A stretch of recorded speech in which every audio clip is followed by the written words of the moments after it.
just realized it right now.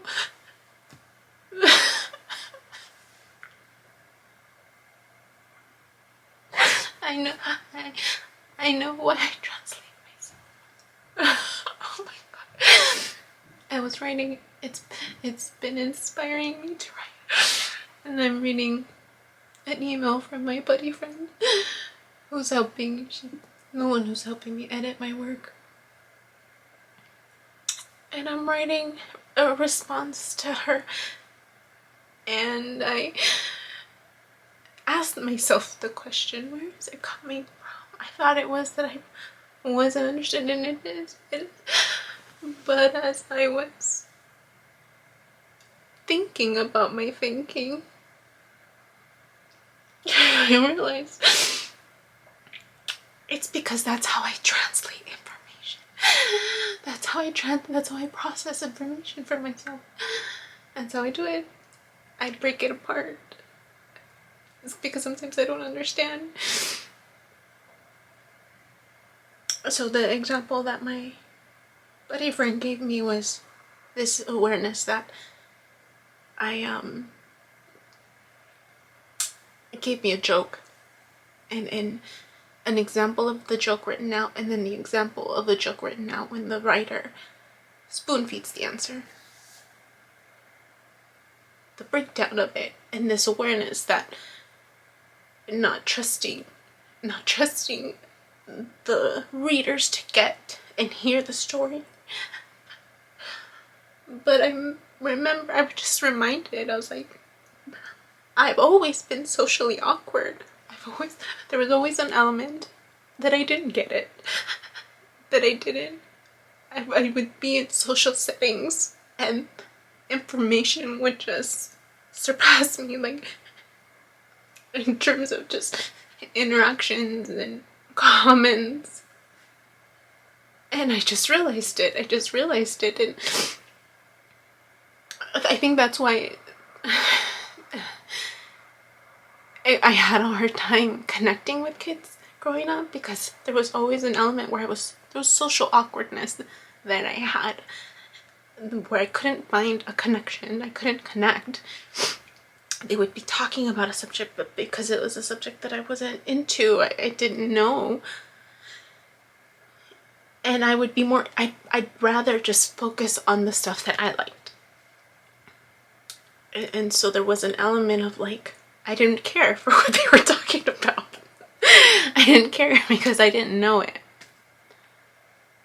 And as I was driving my cousin home, we were talking about music. And artists. And it's their birthday. I said, what do you want to listen to on the ride home? And they're like, whatever you want. I said, okay, have you heard of Ray Lamontage or something? My sister introduced me. And when you put it on Pandora, then everything, like, it's the genre, right? So we started talking about how we process things, and they mentioned that they have a tendency to ask people who are in art to talk about their process. Like, what were you listening to when you created that? Because it's all interconnected, this awareness of what your environment, right, plays out in your art at the same time as you're creating it. So the music that you're listening to, and where you are, and how that then, right, is part of that process for you as the artist. And when they talk about their art, they know all the songs. And I mentioned to them, I said, I struggle remembering artists' names, like what they create, musical artists, the titles of the songs. And I just mentioned that I don't know what it is, that I can't retain that information. Like, I try, and there's certain songs that are easier for me to retain than others. And I mentioned that I always felt disrespectful. I always felt disrespectful because their art is an expansion of that. And it deserves to be recognized, right? And so that was just something I always struggled. And there's almost like, not shame, embarrassment, maybe? Embarrassment. Especially because I don't know. Like, I can't tell you, like, the musical, like, development, or, like, no se me queda, like, I can't. It's just challenging for me. So even though I will get a whiff of it and I'll have an understanding, I'll still need to hear it again. Like, I need to hear it again. It's funny because my buddy friend had mentioned that in the beginning of this journey, and I haven't watched them, but she said, she's like, it's funny that you say that you hate repeating yourself, but you actually do it too. And now I see, right, this deja vu moment that my cousin calls it. When the cycle repeats, but you see the other side of it, and then it makes sense. I love their definition of a deja vu. It's different. But that's what I realized.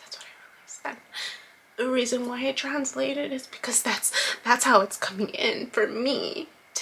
For me to get it. Like, I'm breaking it apart and looking at their facial expressions and to make it sense. Make more sense to me. And when they introduce me to their artist friends or just people that they've known, like, there's always, like, I always feel there's a, because of the talk, the way they talk, what they talk about, the content is not familiar. It's not familiar, so they'll say things, and it's like literally almost every other topic, and it's just, you know, for me to stop them and say, can you define that? Can you explain that concept a little more? Because it's not familiar to me. You know, I'd rather just let them do their thing, and me, as they're doing it, I'm bringing it apart and trying to make sense out of it. And it's literally like I'm having to find an opportunity to be a part of the conversation. Like, it's just, I'm just thinking about it right now, and I have to think about how I think and how I'm taking in the information so that I can be a part of the information, because otherwise I'm silent in that group. It's happened before where I'm just a listener and I don't say anything because I don't know how to interject in the conversation, in the topic that they're talking about, because it's a topic that's unfamiliar for me. And so when that happens, it's like I'm having to work harder. That part of me has to work harder to be socially integrated. Socially integrated. Yeah, that's what I realized. That's why I translate myself. That's why I translate myself. Wow.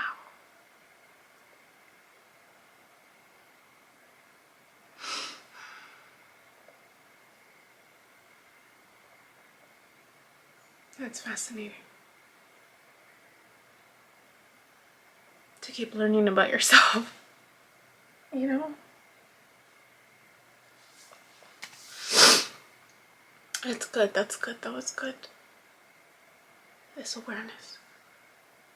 What I do, how I do what I do, and why. It makes me think of my clients that are on the autism spectrum.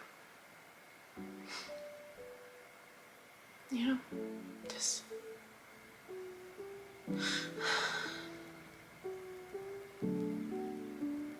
yeah. Okay, I just wanted to talk about that.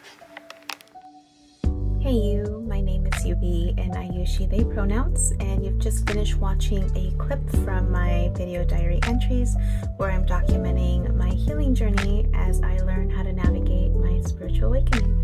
I have learned that this experience and process is unique to each and every one of us in whatever way we are embracing living our truth. This just happens to be my journey. And despite me having a graduate degree and a license in clinical social work, this by no means is intended to replace any type of formal mental health advice. This is just me on a personal level, shedding light on the truth that I am learning and discovering for myself as these experiences unfold, and really inviting you along for the ride. Please know that there is a time gap between when these videos post and my real timeline, and also that these clips build upon each other similar to chapters in a book. So if you find yourself lost or confused, feel free to click on the playlist section or the link below, where you can jump around, check out the other chapters, and or catch up. Also, please know that you're more than welcome to check out my website, www.youbecominghealed.com, where I've gathered all of this information, my background, experience, and education to create online self-paced courses to help you on your healing journey wherever you are. You're also more than welcome to check out my other YouTube channel at You Becoming Healed, where I've entertained a podcast, including clips from these courses so that I can make this content accessible to more and more people. Please click like, subscribe, and share this content so again it reaches more people, with the hopes that other people will resonate and connect with the healing journey and the stories shared so that they don't feel alone in their own process. I thank you in advance. I'm grateful to you, and I wish you well.